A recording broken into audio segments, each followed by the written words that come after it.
Welcome back to my conspiracy theories session. I remain your favorite content creator, Hasike.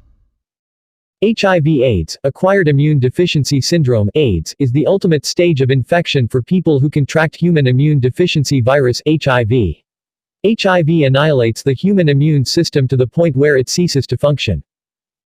AIDS victims do not die of HIV, they die of commonly pneumonia, cancers such as Kaposi's sarcoma, or some other secondary or tertiary infection. The first recorded AIDS victims were 4 young Los Angeles homosexuals in 1981, though it gradually became apparent that the epicenter of the AIDS Holocaust was not the gay scene in LA or NY but Africa below the Sahara. By 2004, 25 million Africans had died from SLIM. Africa, according to the leading HIV virologist Professor Robert Gallo, was also the source of HIV, which had crossed species from the green monkey to humans via a monkey bite or consumption of infected monkey bush meat.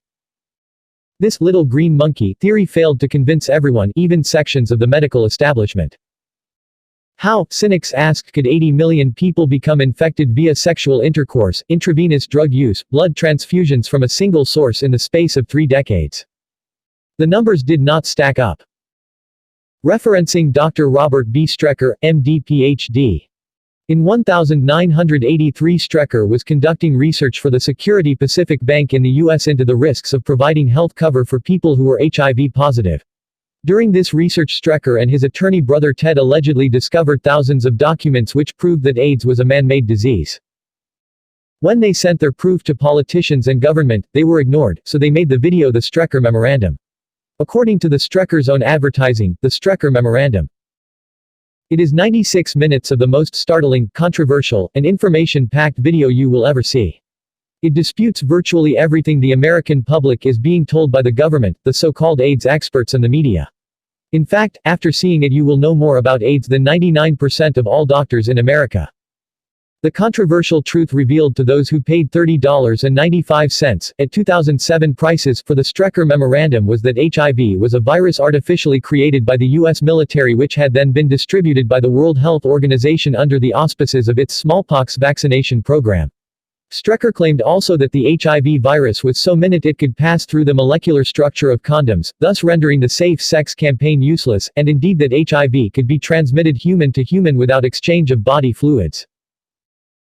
In 1988, Ted Stecker was found dead at his home in Springfield, Missouri. Officially the verdict was suicide. The Stecker group claimed that Ted Stecker left no note, no message, no goodbyes to anyone. Very untypical of him. Stecker was by no means the only AIDS conspiracy theorist to identify the Chemical Biological Warfare Department at Fort Detrick, Maryland, as the lab where HIV was manufactured. So did Jakob Siegel of the Humboldt University in East Berlin.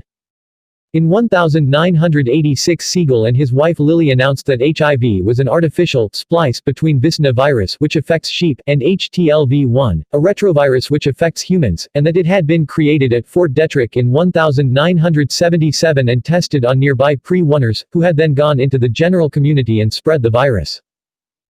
The Siegel's discovery was later disclosed by KGB defector Vasily Mitrokhin to be a Soviet disinformation campaign. If the Siegels posited HIV is the dirty work of the U.S. government, William Campbell Douglas 1500 was equally convinced that HIV was a plot by the USSR. In Who Murdered Africa, in Health Freedom News, September 1987, Douglas asserted that the USSR, via its covert control of the WHO, was responsible for the AIDS Holocaust on the continent. Despite being a white member of the reactionary John Birch Society, Douglas became, bizarrely, a major influence on black American militants of the Nation of Islam, who claim AIDS as a genocidal attack on their ethnic kind. After all, the evidence seems to fit the Black Holocaust scenario. The black-white ratio for new AIDS cases in the U.S. is 5/1 male and 15/1 female.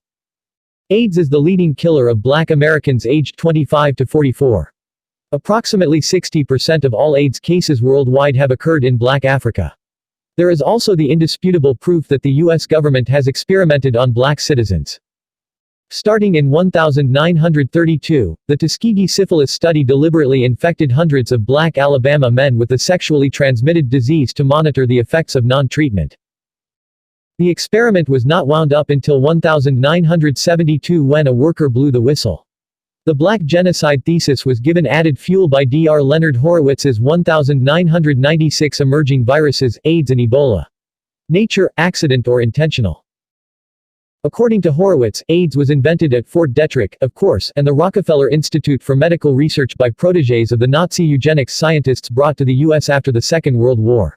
The purpose of AIDS, Horowitz claimed, was to reduce the numbers of blacks, gays, Hispanics and Jews in the world in line with a 1974 memo by Dr. Henry Kissinger, then U.S. National Security Advisor. Depopulation should be the highest priority of U.S. foreign policy towards the Third World.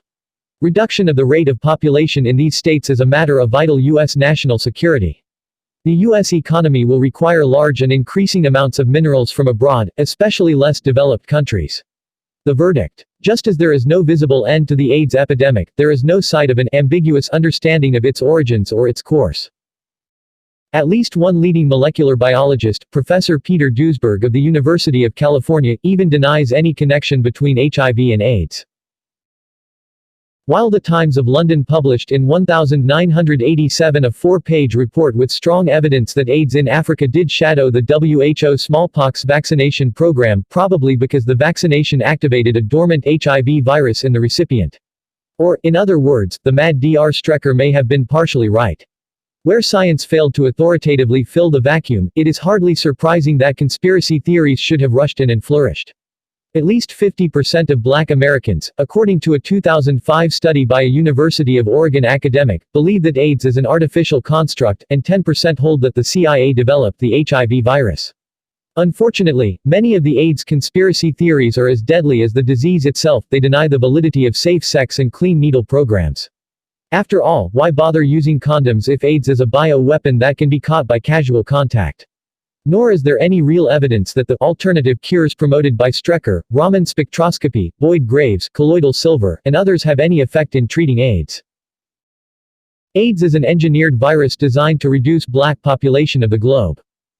Thank you for watching. Like, comment, share, subscribe and turn on my post notifications to be notified whenever I drop a new video.